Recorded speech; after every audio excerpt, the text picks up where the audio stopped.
윤석열은 문재인 대통령의 입에서 나가세요란 이야기를 듣고 권력자로부터 희생당한 백두산 호랑이라는 이미지를 갖고 검찰을 뚜벅뚜벅 걸어 나와서 대우 프로젝트를 가동하고 대권주자로서 자기의 길을 가겠다라는 선언을 어제 드디어 한 것입니다. 윤석열 총장의 변호인이 윤석열 총장의 범죄를 고백해버렸습니다. 이거 어떻게 하면 좋죠? 일단 소식부터 보시죠. 윤석열 직무배제 집행 정지의 건 오늘 결정 날까라고 하고 있는 겁니다. 근데 내일 징계위원회가 열리는데 오늘 직무정지가 해제되든 배제되든 도대체 무슨 상관이겠냐. 법원은 지금 이 문제에 대해서는 난 잘 모르겠으니까 좀 빼줄래? 라고 이야기하고 있는 것이죠. 어제 결정을 안 내렸다는 사실 자체가요. 집행정지 신문이 30일 완료됐는데 법원의 판단이 나오지 않았습니다. 일과 시간이 종료돼서 결정이 없을 것이라는 취지의 설명을 들었다는 겁니다. 판사에게 일과 시간이 어디 있습니까? 한밤중에도 다 하는 거지. 그래서 오늘 12월 1일에 결정이 나올 것으로 보는데 윤 총장과 법무대리인은 참석해서 회복하기 어려운 손해가 발생했다라고 했고 재판부와 성향 분석 문건을 사찰로 볼 수 있는지를 따졌다는 겁니다. 자, 그래서 어제 나온 충격적인 윤석열 변호사의 주장을 보시겠습니다. 서울행정법원 행정사부 조면 재판장의 심리로 양쪽이 이야기를 했는데요. 윤 총장을 대리하는 이완규 변호사가 이 부분이 놀라운 부분입니다. 판사의 개인정보를 불법적으로 수집 사찰했다는 주장에 대해 공소 유지를 위한 참고용 자료에 불과하다라고 맞섰습니다. 공소 유지를 위한 참고용 자료는 공판 검사들이 만들어서 쓰면 되겠죠. 하지만 이 문서를 작성한 것은 대검 수사정보정책관실이죠. 윤 총장 쪽은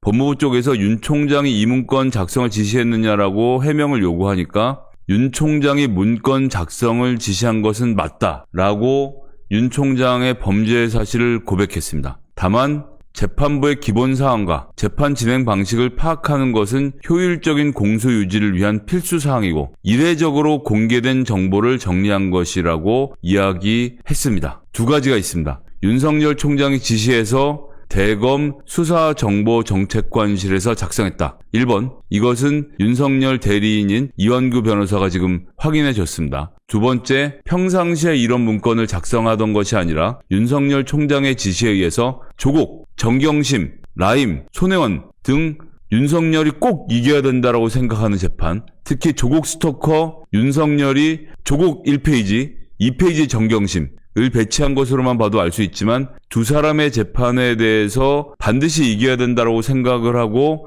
재판부의 기본사항, 재판 방식을 파악하는 것은 효율적인 공소 유지를 위한 필수사항이고 이례적으로 공개된 정보를 정리했다라고 받았다는 겁니다. 이러면 사찰 아닙니까? 검찰총장이 본인이 관심 있는 재판에 대해서 어떻게 진행되는지 확인해보라고 대검 수사정보정책관실에 이야기했고 판사의 정보를 모으는 것은 수사정보정책관실 업무에는 들어있지 않습니다. 공소 유지를 위해서 필요한 것은 범죄와 관련된 정보를 모으는 것이지 판사의 성향을 파악하는 것이 아닌 것입니다. 그래서 이 문서를 작성했고 윤석열의 지시에서 작성했고 윤석열에게 보고했고 윤석열이 반부패부에 갖다 주라고 했다는 겁니다. 윤석열이 그 얘기를 듣고 공소 유지를 위해서 해당 공판부 검사들에게 갖다 주라고만 했어도 제가 이렇게 말을 안 하겠습니다. 하지만 이 세 가지 모두가 결국은 윤석열이 본인이 알고 싶어서 했다는 반증인 것 아니겠습니까?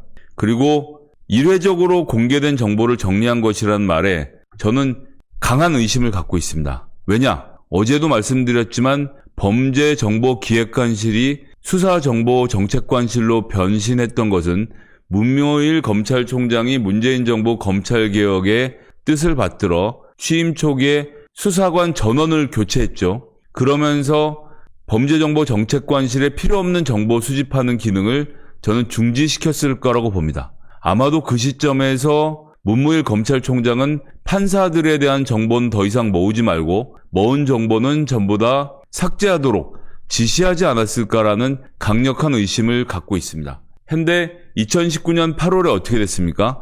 윤석열 총장이 취임하면서 바로 대검 수사정보정책관실을 강화하면서 형사부에 있던 김유철 변호사를 그 자리에 임명을 합니다.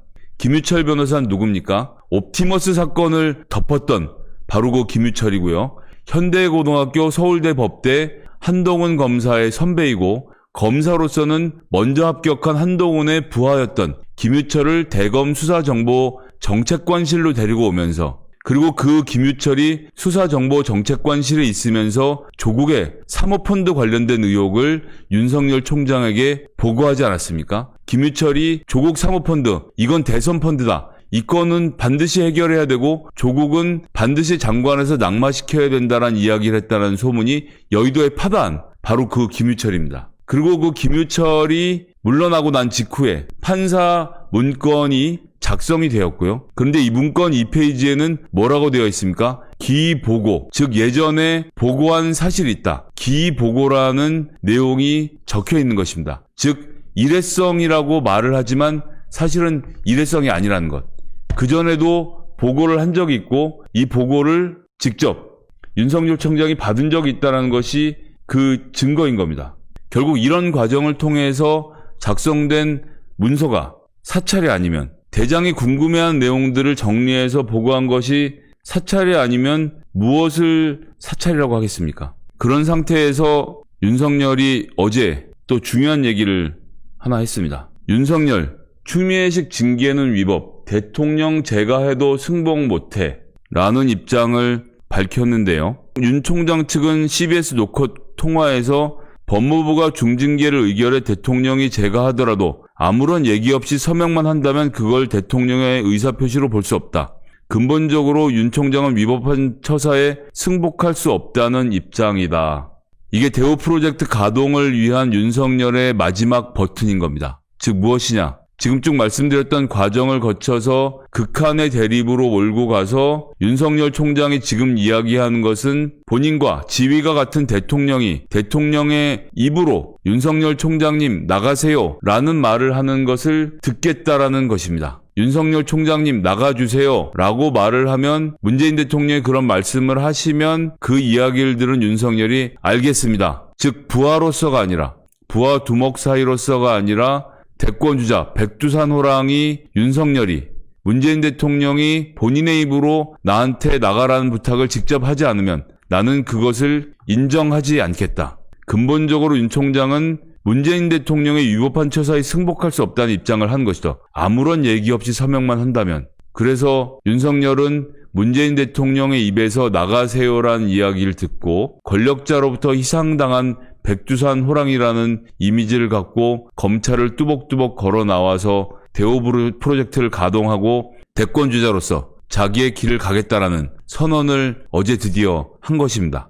도저히 납득할 수 없고 용납할 수 없는 행위입니다. 윤석열 총장은 지금 이렇게 해서 드디어 이빨을 드러냈습니다. 윤석열 총장의 이러한 행위 절대 좌시할 수 없다고 생각하고요. 지금 판사 사찰을 감행하고 그런 과정에서 대통령의 인사권을 유린하고, 그리고 대통령의 기본 업무인 월성 원전을 포함해서 정부가 추진하는 과제들을 계속 범죄로 엮어 넣으려고 하는, 그래서 문재인 대통령이 퇴임 이후에 직권남용으로 문재인 대통령을 기소하고 본인이 대통령에 우뚝 서겠다라는 대우 프로젝트, 간이 배 밖으로 나와 있는 상태이고 정치가 무엇인지 모르기 때문에 가능한 일이겠죠. 그 일장춘몽이 앞으로 어떻게 될지 계속 지켜보도록 하고요. 내일 추미애 장관이 이러한 윤석열 검찰총장의 정치적 행태에 대해서 징계위원회를 열어서 징계를 시도할 것입니다. 청구권자인 추미애 장관은 징계위원회에 참석하지 않을 것이고요. 나머지 징계위원들이 모여서 징계 여부를 결정하게 될 것입니다. 그것이 어떻게 결정되는지 과정을 지켜보도록 하고요.